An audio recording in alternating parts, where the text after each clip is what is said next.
Hey guys, AKTOYZ here up in Alaska, and I figured I would do a quick review and show some of the mods that I've done to my Kawasaki KLX250SF. I just got done servicing this bike and got it ready to go for the summer. Took it out for a test ride. I'd actually be out riding it right now, but I realized my tags expired last year, so I'm gonna go to DMV on Monday, oh joy, and get some new tags.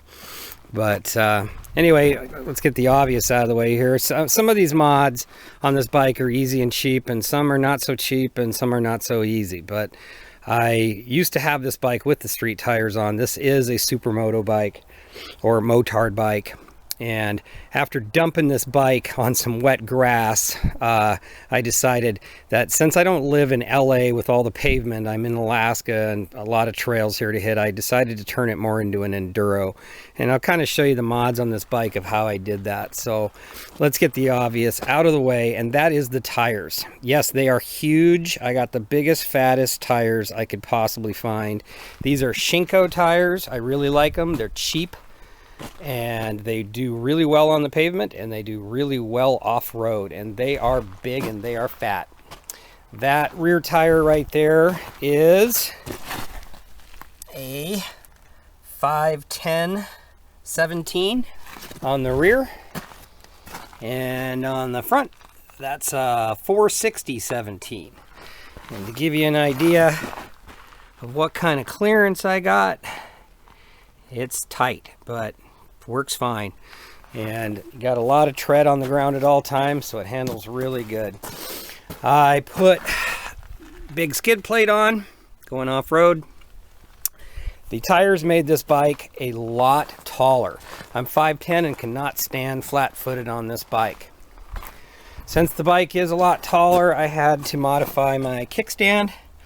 So that's a hockey puck, which also is nice because it doesn't sink into the pavement or the soft ground. And that brings it up so it isn't leaned over so far. What also makes the bike seem taller is I'm running bar risers.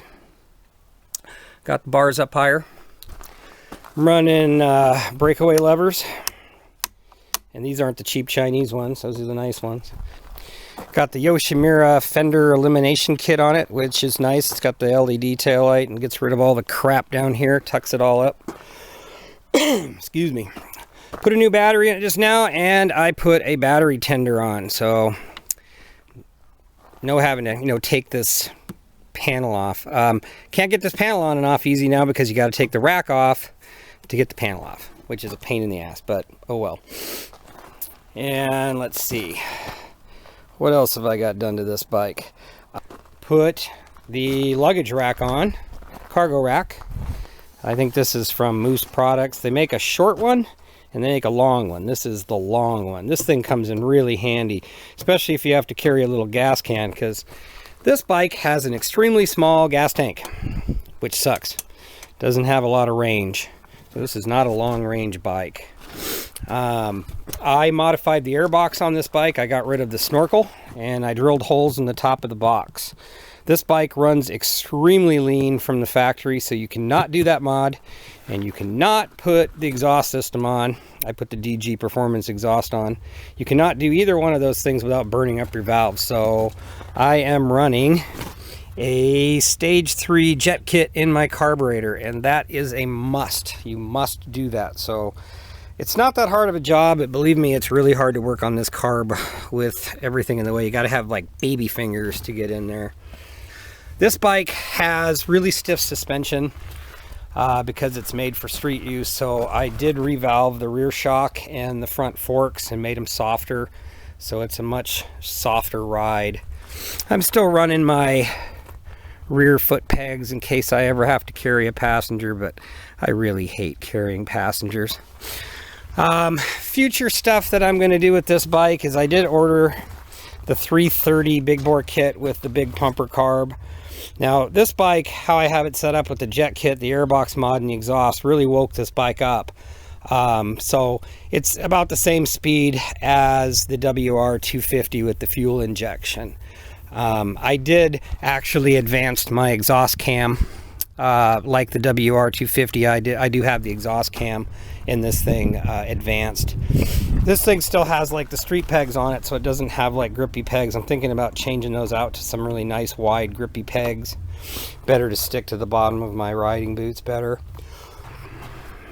Other mods I've done is I'm running a brighter headlight bulb. I did have a strobe kit in this thing, but cop got me last year for it and I had to take it off. So I'm thinking about maybe putting it back on because I'd rather have the ticket than have some old lady pull out in front of me because she doesn't see me.